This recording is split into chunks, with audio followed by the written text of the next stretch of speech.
Vamos assistir de imediato à conferência de abertura que vai ser preferida por Bernard-Henri Lévy, filósofo francês, cineasta, ativista e autor de mais de 30 livros. Na primavera de 2019, Lévy levou aos palcos o seu one-man show Looking for Europe, apresentado com um alerta e apelo à resistência contra o crescimento do fascismo e do populismo, com os quais o continente se vê confrontado. Os seus trabalhos são amplamente publicados por toda a Europa e Estados Unidos. Cofundador do grupo antirracista SOS Racisme, serviu em missões diplomáticas para o governo francês.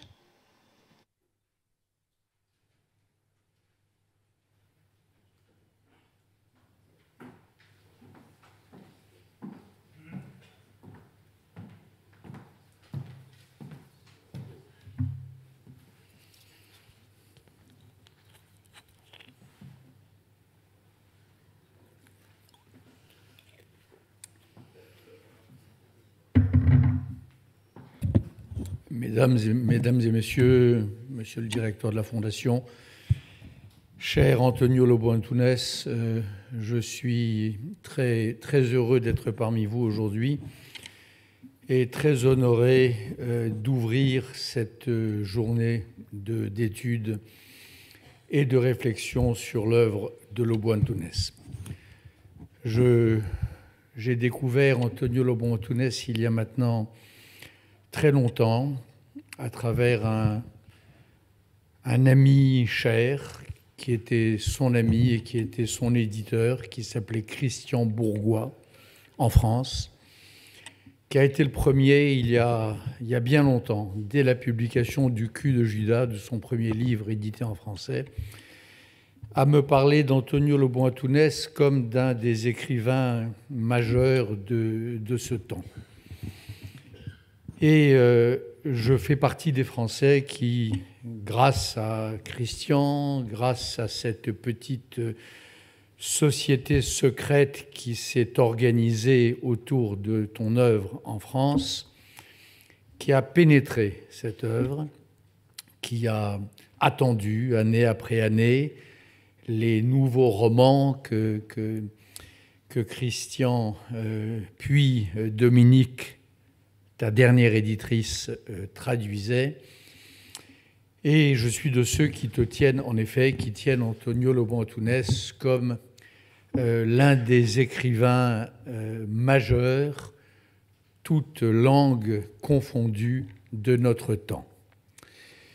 Je le pense très profondément, et c'est la raison pour laquelle j'ai accepté de venir ici.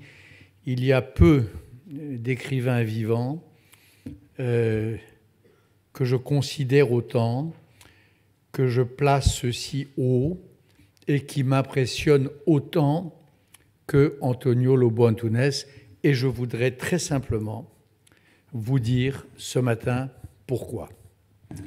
Pourquoi un écrivain qui est aussi un philosophe et qui est aussi français a pu se rendre compte très vite, depuis 15 ou 20 ans, qu'il y a là, à Lisbonne, l'une des aventures littéraires les plus singulières et les plus importantes de notre temps. Je voudrais commencer, si vous le permettez, par 3 recommandations que fait à ses lecteurs Antonio Lobo Antunes et qu'en tout cas j'ai reçues moi-même comme des recommandations absolues pour entrer dans son œuvre. À tout lecteur désireux d'aborder son œuvre, il me semble que Lobo Antunes adresse 3 recommandations essentielles. En tout cas, c'est comme ça que je les ai reçues. La première recommandation que j'ai entendue et qui m'a aidé à le lire est la suivante: lisez-moi comme si j'étais un musicien. Je suis un homme de mots, naturellement. Je suis un homme de phrases. J'ai écrit d'immenses romans.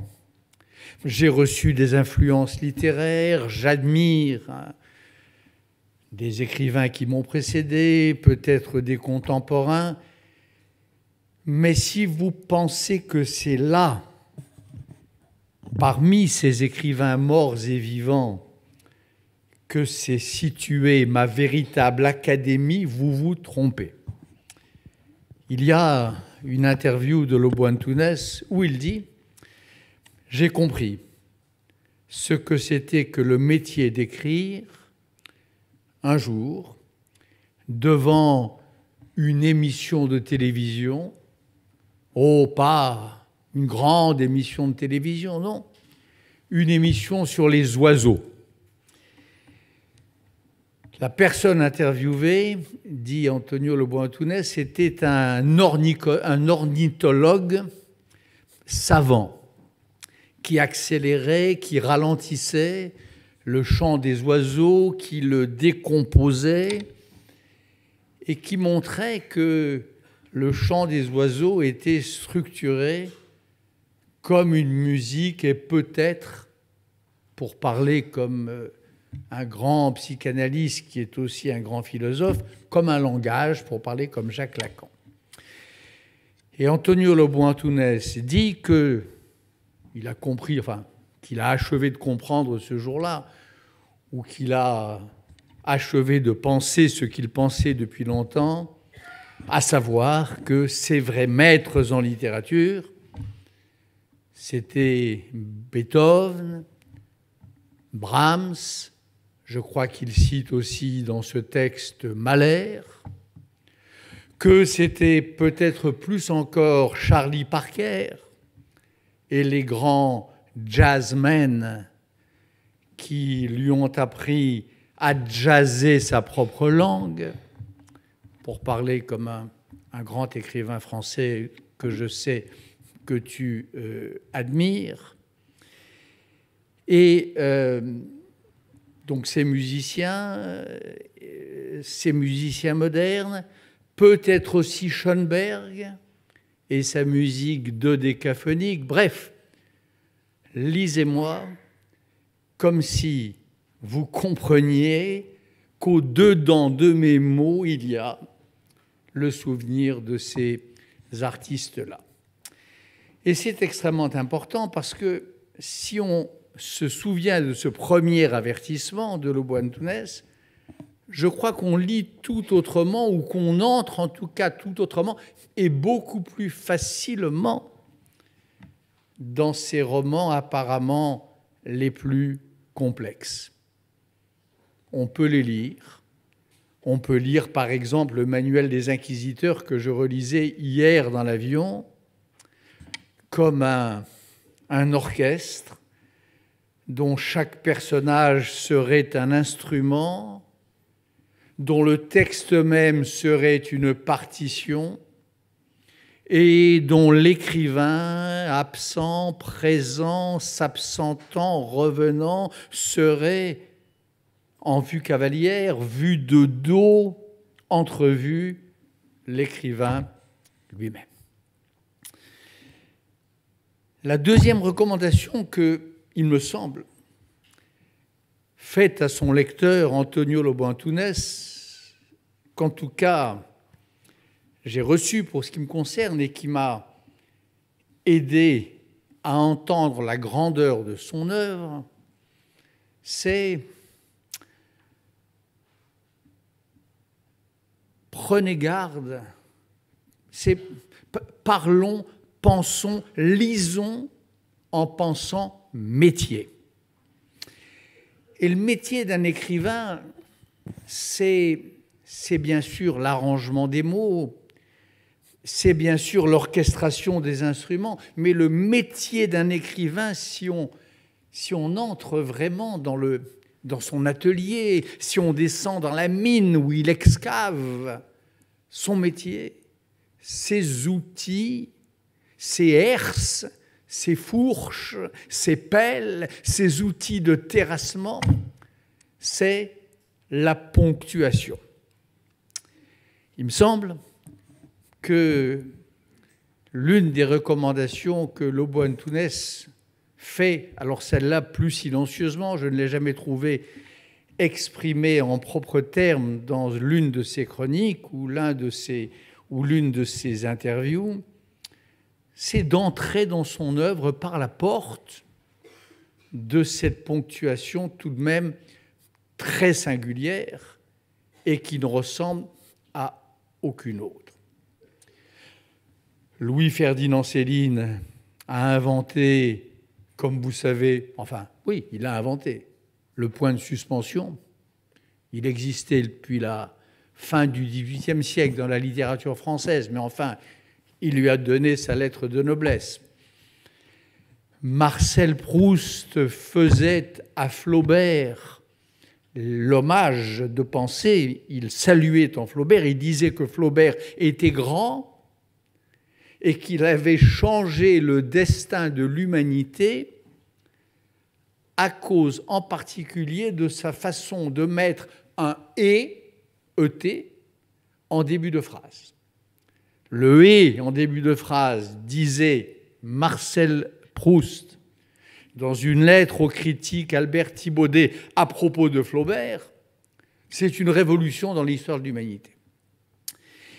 Je crois que pour entrer dans l'œuvre d'Antonio Lobo-Antunes, il faut être attentif à quelques révolutions du même ordre dont ces livres sont le théâtre.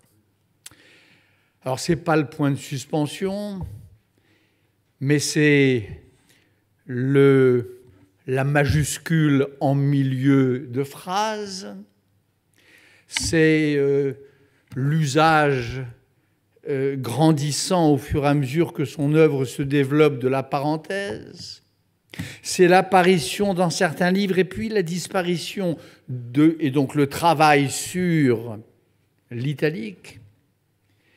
C'est comme dans un calligramme d'Apollinaire ou un poème de Mallarmé, mais je viendrai tout à l'heure à Mallarmé, le paragraphe qui commence en milieu de page, c'est le travail sur le blanc. Le travail sur le blanc.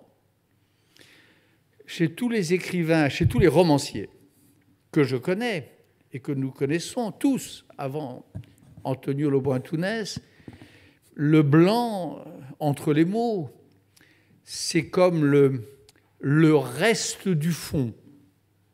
C'est le reste de la matière informe d'où surgit le mystère, la magie et la beauté des mots. C'est le fond indifférencié d'où se détache la grâce des mots. Ça, c'est comme ça que depuis les premiers romans de l'Occident jusqu'à aujourd'hui, c'est comme ça que le blanc est considéré. Il y a chez Lobo-Antunes, et c'est un geste apparemment minuscule, mais à mon avis absolument majeur, il y a un travail sur le blanc entre les mots, le blanc à l'intérieur d'un mot, qui est évidemment tout à fait nouveau et qui équivaut dans mon esprit à l'invention du « et » en début de phrase chez Flaubert, selon Proust. Alors, pourquoi est-ce que cette invention de ponctuation, pourquoi ce travail sur les signes de ponctuation est à ce point important? Pour une raison évidente, je pense que ainsi respire le texte d'Antonio Lobo-Antunes, et il respire autrement, il respire comme aucun autre texte, y compris les textes qu'il admire. Et puis, il y a aussi, dans ce travail de ponctuation, à l'évidence, une façon de dérouter la lecture. Alors j'en viens à la troisième recommandation d'Antonio Lobo-Antunes. Pourquoi est-ce que c'est important de dérouter le lecteur? En général, Le pacte de lecture entre un lecteur et un écrivain, c'est que le lecteur soit au contraire routé, bien routé, qu'il aborde le livre sur la bonne route.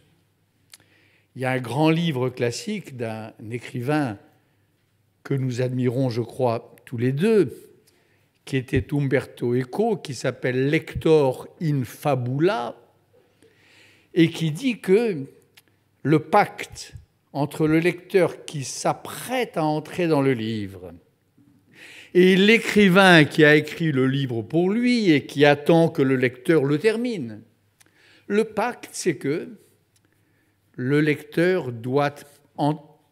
ne peut qu'entrer et doit entrer. Et il est bon de toute façon qu'il entre dans cette lecture armé de tout un tas de choses, armé de ce qu'il sait déjà du livre, par les épitextes et les paratextes qui l'ont précédé, armé de ce qu'il sait des autres livres de l'auteur, armé de toute sa culture, armé de tout ce qu'il sait. Umberto Eco défend cette position-là, qu'un lecteur doit arriver armé à l'orée du texte de l'écrivain qu'il s'apprête à découvrir ou dont il s'apprête à découvrir un nouveau texte. Lobo-Antunes est, à ma connaissance, le premier écrivain que je connaisse qui dise exactement l'inverse. Non pas qu'il fasse l'apologie, j'y viendrai tout à l'heure, c'est pas son genre, de l'innocence ou de la pureté d'un regard ou d'une intention, mais il dit au lecteur, fais l'effort de te désarmer. Un peu comme dans les réunions politiques en Ukraine où j'étais il y a quelques jours, où on demande aux oligarques de demander à leurs accompagnateurs de laisser les armes au vestiaire. Ou en Afghanistan, chez les seigneurs de la guerre, on dit « laissez la quincaillerie au vestiaire ».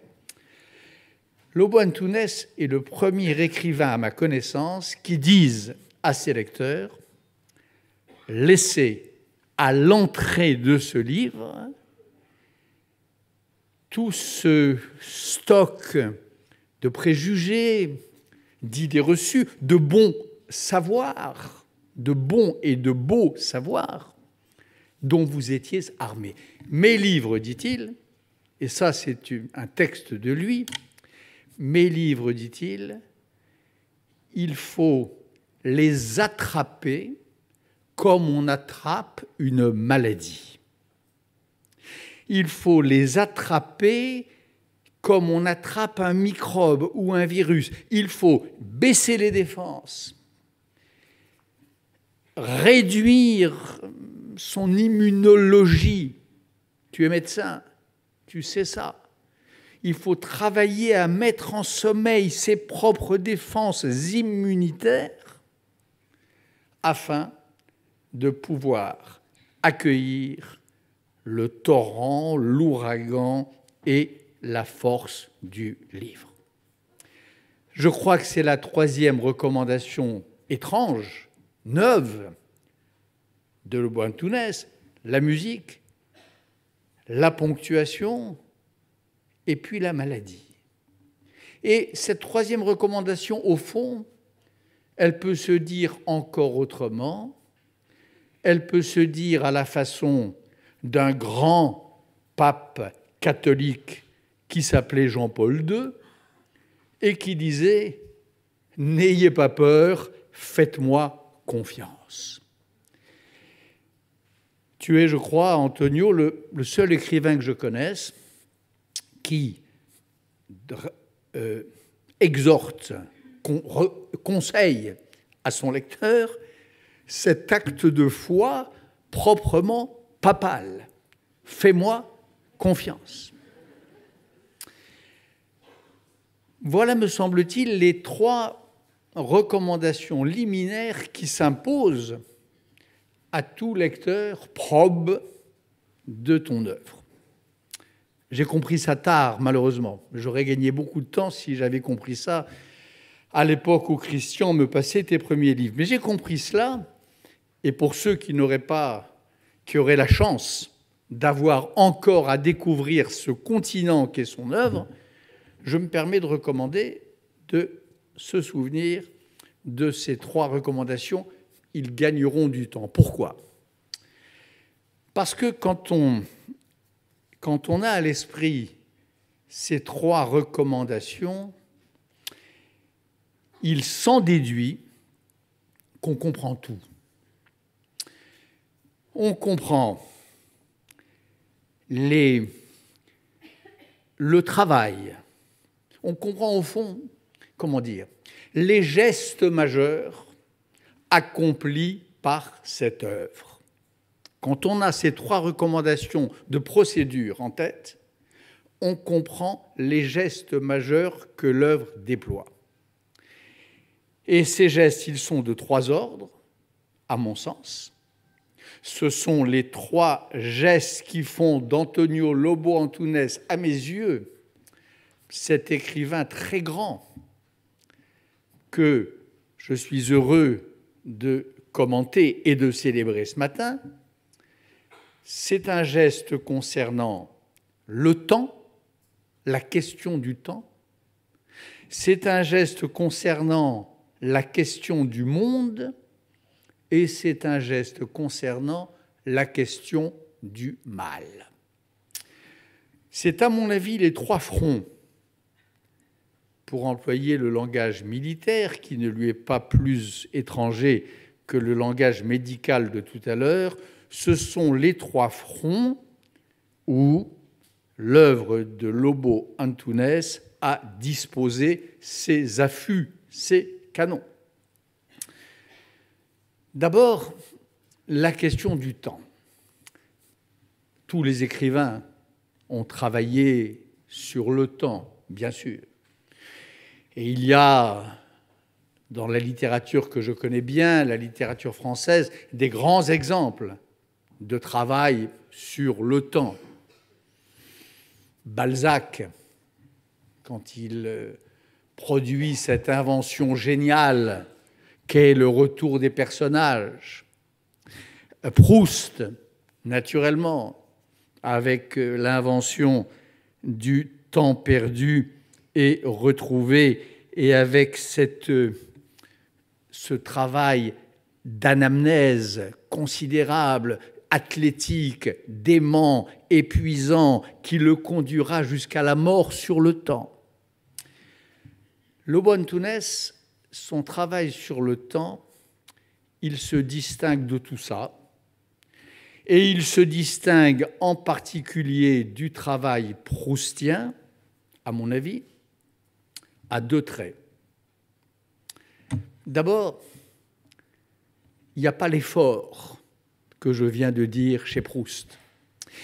Il n'y a pas cette ascèse excavatrice à laquelle procède la recherche du temps perdu. Il y a dans l'œuvre d'Antonio Lobo Antunes, même si ce n'est pas vrai, mais en tout cas c'est l'intention, cette idée d'un temps qui vient, qui s'enregistre à travers la parole, à travers le carrousel, à travers le ballet, à travers l'orchestration, à travers le jeu plus ou moins bien réglé de l'orchestre des personnages, de la mémoire. C'est une mémoire du jaillissement. Et l'autre grande différence par rapport au temps proustien, différence considérable, c'est que le temps de Lobo Antunes est un temps indistinct. C'est un temps où, contrairement à, là encore, tous les travaux sur le temps que je connais, le présent, le passé et le futur s'entremêlent, se font écho, se catapultent et se fondent. Alors, ça arrive chez tout le monde, bien sûr, parfois, dans des moments d'extase, de trouble, n'importe. mais chez Lobo-Antunes, de manière absolument systématique. S'il y a un travail de Lobo-Antunes sur le temps, c'est un travail qui consiste à mettre en évidence, à faire sortir des limbes, à faire sortir de la nuit du préjugé qui fait comme s'il y avait le passé et puis le présent et puis l'avenir, un temps bien plus passionnant, bien plus clair d'ailleurs, et bien plus lumineux, qui est ce temps indistinct.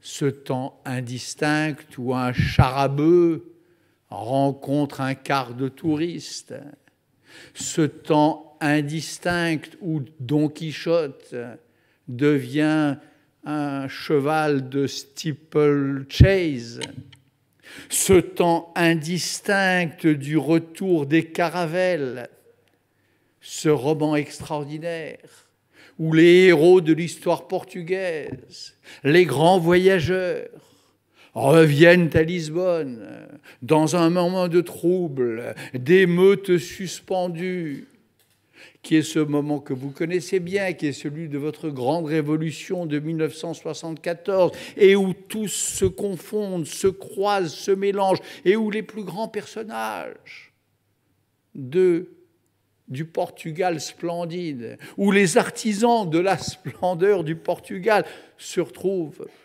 héros, clodo, grands voyageurs devenus tenanciers de boîtes de nuit, et ainsi de suite. Alors on a dit beaucoup, bien sûr, que Lobo-Antunes faisait là œuvre de parodie, œuvre de pastiche, qu'il procédait à un usage carnavalesque de ces grandes figures de l'histoire portugaise. On a dit, et c'est vrai, qu'il y a dans ces 25, 27, 30 romans, je ne sais plus, comme une sorte de réécriture dérisoire, tournant en dérision des Lusíades de Camões, bien sûr. Il y a ça, certainement. Comme si un descendant d'Homère avait écrit une Iliade ou une Odyssée à la manière des Monty Python. Il y a ça. Il y a ce geste politique. Et un geste politique qui n'épargne personne. Il y a ce côté bactine, ce côté carnaval, dans, par exemple, Le Retour des Caravelles, qui est un de tes romans que je place personnellement très très haut. Mais je crois que l'essentiel n'est pas là. L'essentiel pour moi, c'est un autre motif qui vient de temps en temps dans tes romans et qui est le motif de l'horloge.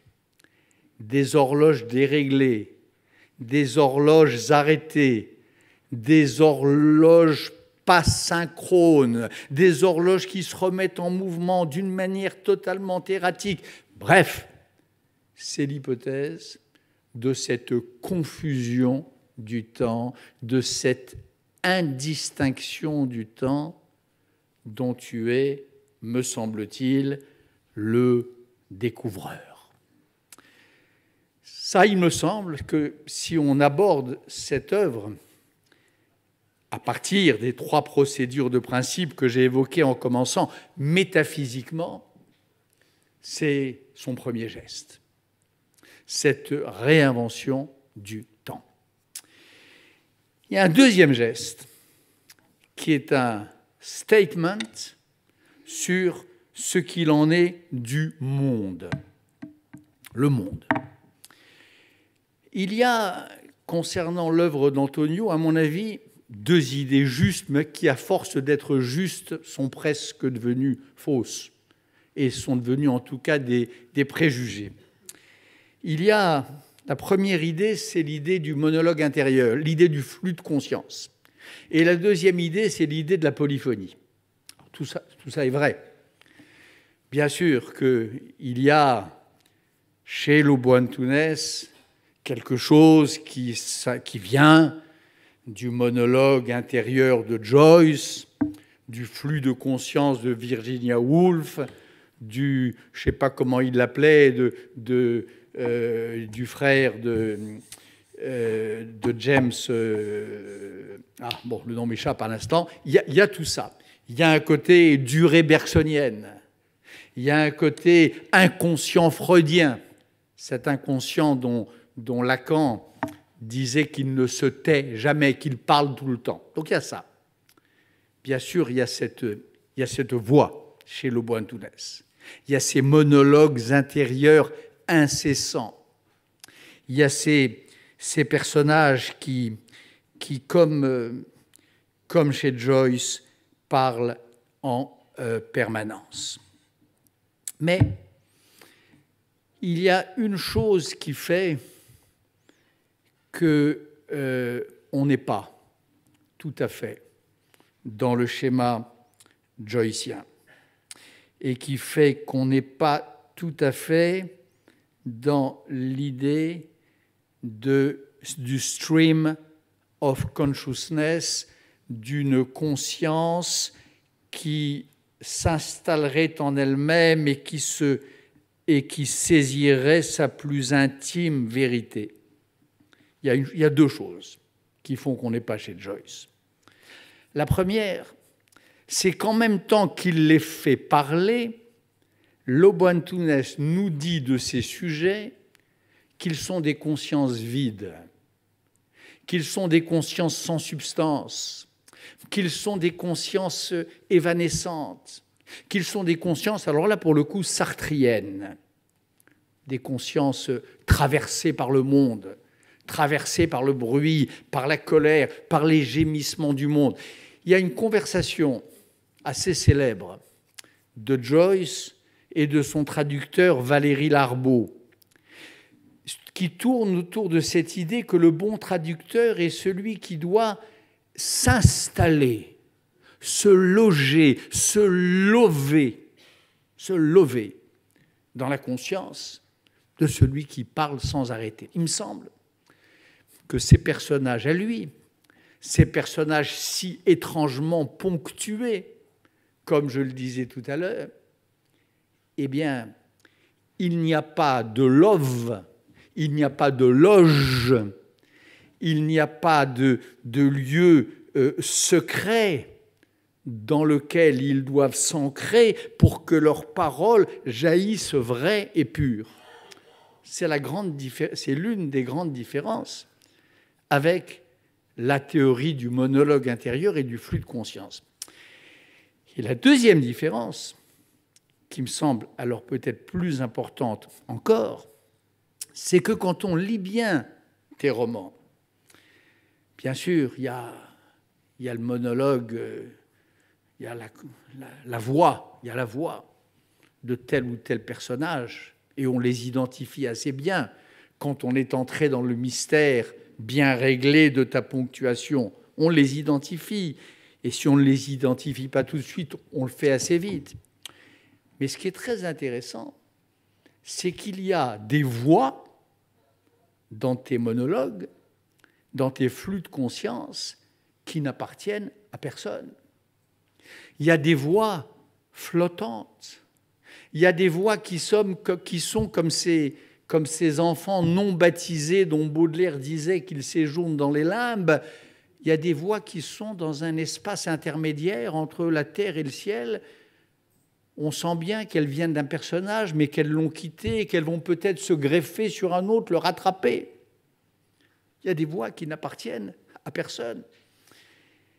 Et ça, il me semble que c'est impensable dans le système ou dans la procédure narrative, par exemple, de l'immense James Joyce. Et puis, il y a une deuxième idée reçue qu'on lit tout le temps à ton propos.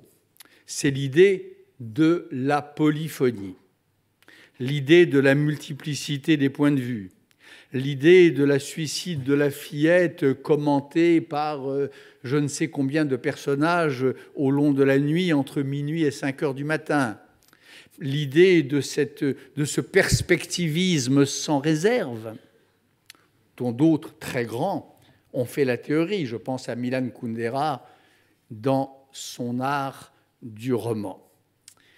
Il y a l'idée donc que Lobo Antunes serait l'artiste par excellence de la polyphonie. Et c'est vrai que l'une des difficultés de lecture de tes romans, pour ceux qui n'ont pas incorporé les 3 précautions liminaires que j'évoquais, c'est ça. C'est que dans la même page, dans la même ligne, presque dans le même mot, il y a parfois plusieurs voix qui se parlent. Donc bien sûr, c'est vrai. Mais ce n'est pas tout à fait vrai. Et c'est la deuxième idée dont je disais qu'on l'a tellement ressassée qu'elle finit non pas par être inexacte, mais par cacher un pan de la réalité. Et qu'est-ce qu'elle cache? Elle cache d'abord le fait qu'il y a des romans dans l'œuvre de Antonio Lobo Antunes où tout Lobo Antunes est là, où toutes ces procédures sont là et qui ne sont pas des polyphonies, où il n'y a qu'un narrateur. Le cul de Judas en est un, mais il y en a d'autres, où il n'y a qu'un narrateur, où il n'y a qu'une voix, et pas 19, et pas 8, il n'y en a qu'un. Et même lorsque tu prétends décider, il me semble que c'est après Exhortation au crocodile, que tu en as fini après ton cycle polyphonique, tu reviens, le livre d'après ou le suivant, tu reviens à la monophonie. Donc, écrivain polyphonique, oui, mais enfin, écrivain polyphonique qui fonctionne aussi assez bien avec la monophonie. Mais il y a encore autre chose qui est, à mon avis, peut-être plus important. C'est que dans la plupart de tes romans, je disais tout à l'heure que ces voix s'appartenaient, parfois ne s'appartenaient pas, qu'il leur arrivait de flotter entre les personnages, de s'emparer de l'un d'entre eux, de le quitter, d'aller se poser comme le doigt du dieu littéraire sur un autre. Ce qui me frappe dans les voix de Lobo Antunes, dans sa polyphonie réputée, c'est là encore ces moments, et qui sont, je crois, les plus vertigineux, les plus beaux et les plus instructifs de ces livres, d'une indistinction des voix, où les voix se mêlent, où les voix se croisent tellement, qu'elles se répondent si peu, qu'elles se contaminent tant l'une l'autre, encore l'image du virus qu'au fond, on ne les distingue plus.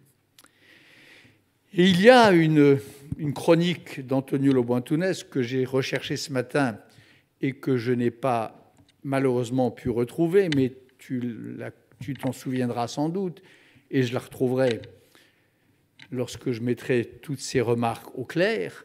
Il y a une chronique de Lobo Antunes où il dit qu'au fond, à la fin des fins, dans ce carnaval des voix, il y a au fond une voix qui se détache, une voix qui les rassemble toutes, et que cette voix, c'est celle du lecteur.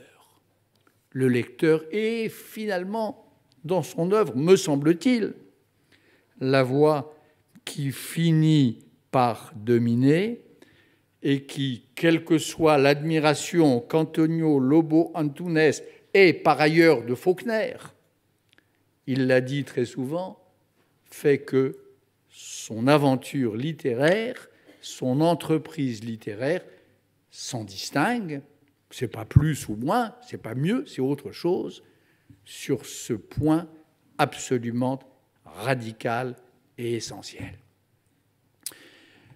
Donc, qu'est-ce que ça veut dire s'il n'y a plus, si l'on ne peut pas réduire l'œuvre de Lobo-Antunes, même si c'en est une partie, si on ne peut pas la réduire à une nouvelle entreprise polyphonique?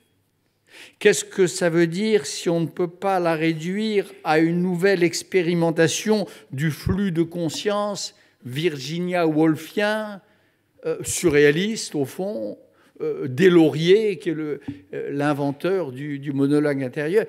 Qu'est-ce que ça veut dire si on ne peut pas réduire son œuvre à tout cela? Ben, ça veut dire qu'il me semble, et c'est là le point clé, c'est là le point où, me semble-t-il, son geste innove. Ce charivari de voix, ce fleuve de mots, ce tage de mots, ce tage lourd et parfois clair, torrentueux et parfois calme, sombre et souvent lumineux, ben c'est un fleuve, c'est un tage où se mêlent pas seulement les narrateurs, pas seulement les personnages d'hier et d'aujourd'hui, pas seulement Vasco da Gama et tel capitaine d'Avril, mais où se mêlent indistinctement les êtres et les choses. Je crois qu'il y a dans l'œuvre de Lobo-Antunes un second pari métaphysique, une seconde hypothèse ontologique qui n'est plus l'hypothèse sur le temps, mais qui est une hypothèse sur ce qu'il en est de l'être, une sorte de patte, d'abord indistincte, et puis qui se dégage de son indistinction pour parfois y revenir, pour parler comme Michel Foucault, entre les mots et les choses. Et lorsque Lobo-Antunes dit que sa plus haute ambition est de faire entrer le monde entre les pages d'un livre, entre les pages de son livre en 25 ou en 30 tomes, lorsqu'il reprend le rêve malarméen du livre total, je crois que c'est exactement cela qu'il veut dire. Pas seulement la polyphonie de voix désaccordées, pas seulement la vérité ou le jaillissement de voix minuscules ou grandioses qui s'exprimeraient et se mêleraient, mais une sorte d'ouragan de choses et de paroles, une bourrasque d'êtres dont il appartient au livre, entre ses pages, de se faire le réceptacle. Ça, pour moi, c'est la deuxième hypothèse, le deuxième geste de Lobo-Antunes, ce geste sur ce dire, cette déclaration sur ce qu'il en est du monde et ce qu'il en est de l'être. Et puis, il y a un troisième geste qui m'importe aussi beaucoup dans cette œuvre et qui fait qu'elle m'accompagne depuis maintenant 20 ans et qui fait que je la crois sans pareil, que je la crois sans vrai précédent et en tout cas unique en son genre. C'est une déclaration, son œuvre, sur le mal, sur la question du mal. Je n'ai jamais entendu Lobo-Antunes, que d'ailleurs je ne connais pas, on s'est rencontrés pour la première fois il y a quelques mois, je ne l'ai jamais entendu s'exprimer doctrinalement, théologiquement sur la question du mal. Mais je l'ai lu évidemment très attentivement. Il y a d'abord l'ancrage de cette œuvre dans la scène originaire qui fut la tienne, et qui était celle donc de la guerre d'Angola, où tu étais médecin militaire, dans le corps expéditionnaire pathétique, piteux de la dernière guerre coloniale portugaise.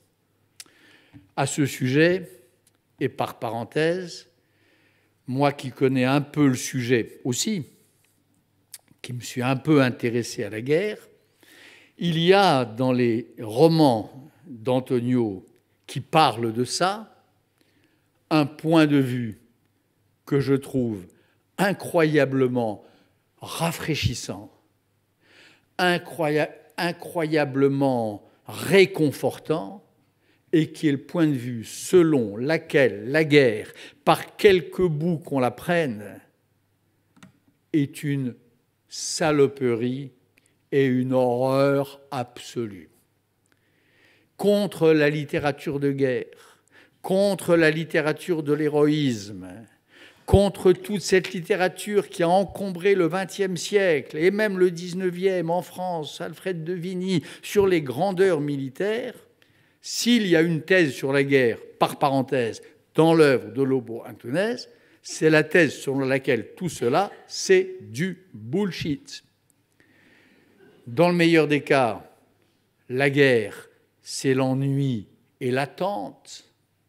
Dans le pire des cas, la guerre, c'est la cochonnerie littérale du pauvre gars terrorisé qui, avant de monter au front,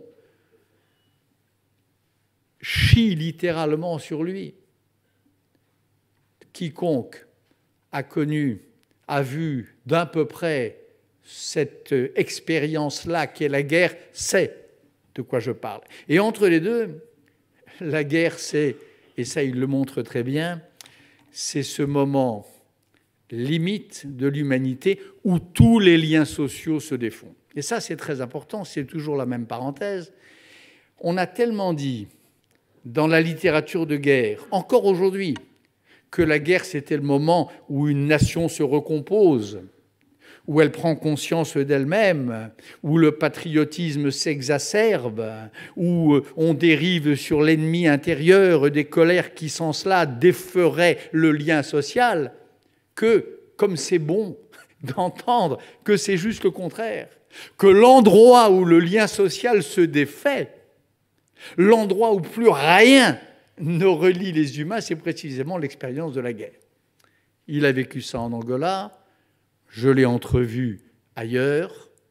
Le lien social, ne parlons même pas du lien avec l'ennemi, mais du lien avec les camarades, du lien avec la famille, avec les camarades de combat, le lien avec... Tout ça se désagrège, tout ça se défait, comme sous l'effet d'une bombe atomique morale.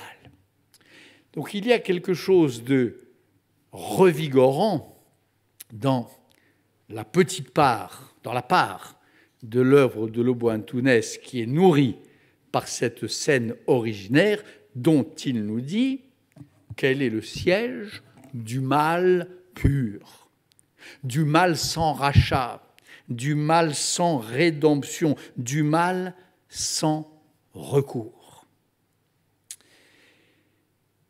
Mais ce qui m'intéresse le plus, parce que ça je le savais, et beaucoup le savent, tous les reporters de guerre sérieux savent à peu près ça, savent qu'il n'y a rien de grand dans la guerre et que les humains ne se grandissent pas. Ce qui m'intéresse le plus, c'est qu'à partir de cette scène originaire, Lobo Antunes bâtit, me semble-t-il, une métaphysique et presque une théologie qui semble dire que c'est l'humanité comme telle qui est une espèce ratée, une espèce perdue et une espèce damnée.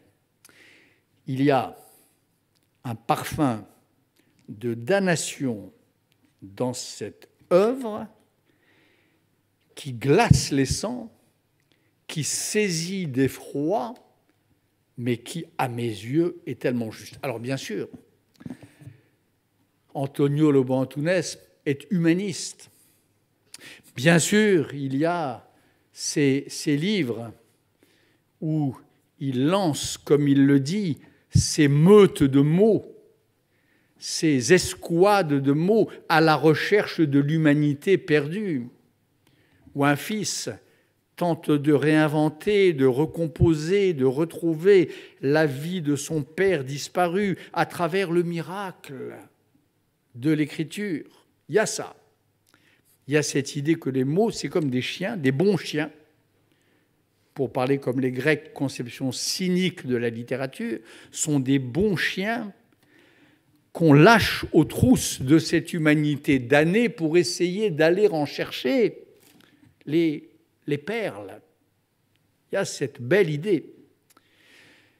Idée qui, là encore, me rappelle un dire d'un de ceux qui furent mes maîtres, le docteur Jacques Lacan, le freudien Jacques Lacan, dans un texte célèbre des années 50 qui s'appelait « La prosopopée de la vérité », il présentait la vérité comme tu le fais, comme une meute de chiens allant chercher avec les dents une vérité perdue.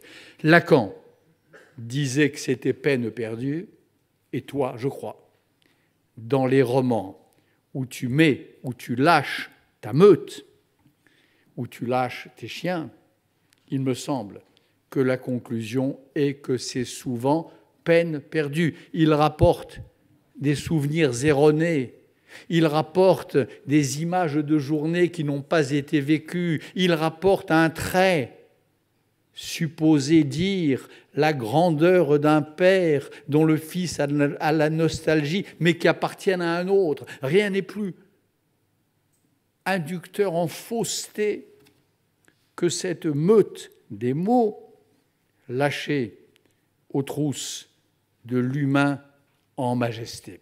La tentative est là, dans ton œuvre, dans certains de tes livres, mais je crois qu'elle est généralement vouée à l'échec. Et ce qui domine, et c'est pour cela que je parle de damnation, ce qui domine, c'est un univers où les fils assassinent les pères, où le sang des hommes se mêle à celui des bêtes, où les hommes sont parfois, et pas seulement dans les temps de guerre, littéralement des morts vivants, un peu morts, vivants par endroits, morts par autres endroits, vivants à l'extérieur, morts au-dedans.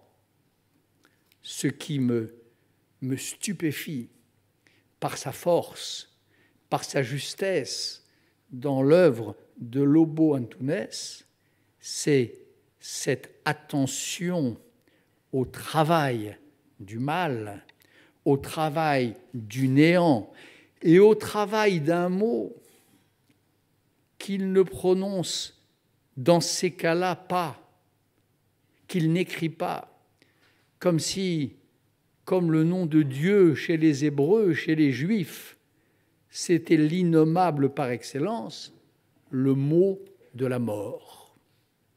Cette mort qui toujours gagne, cette mort qui partout est à l'œuvre, cette mort que les idiots fulgurants qui traversent son œuvre tentent de conjurer, eh bien, comme tous les maîtres absolus, elle n'est généralement pas nommée.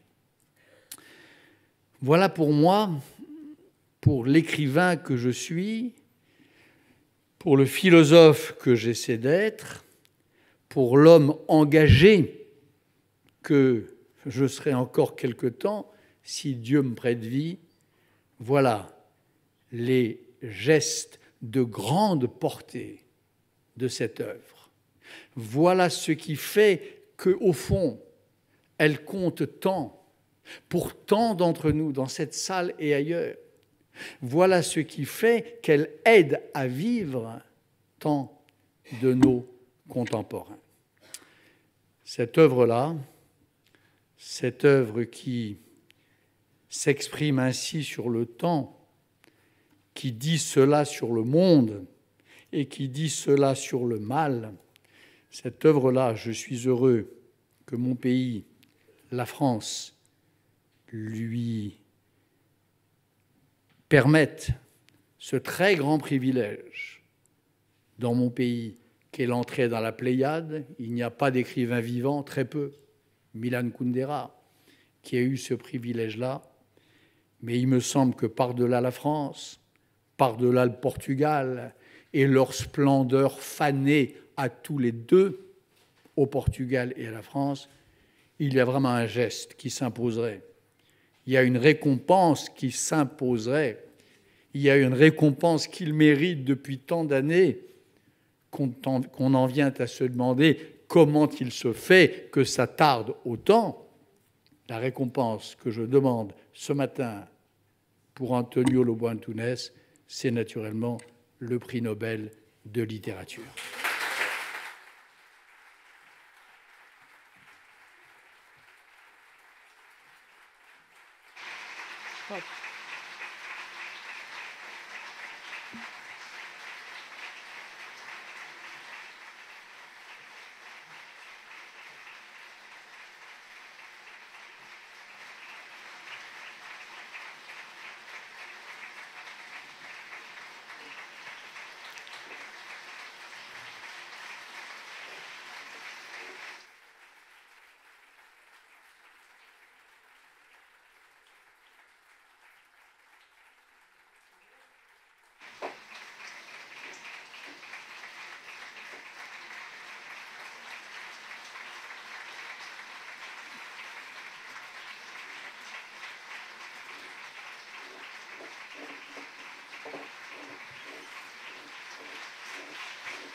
Faremos agora uma breve pausa neste colóquio. Retomaremos os trabalhos às 12 horas.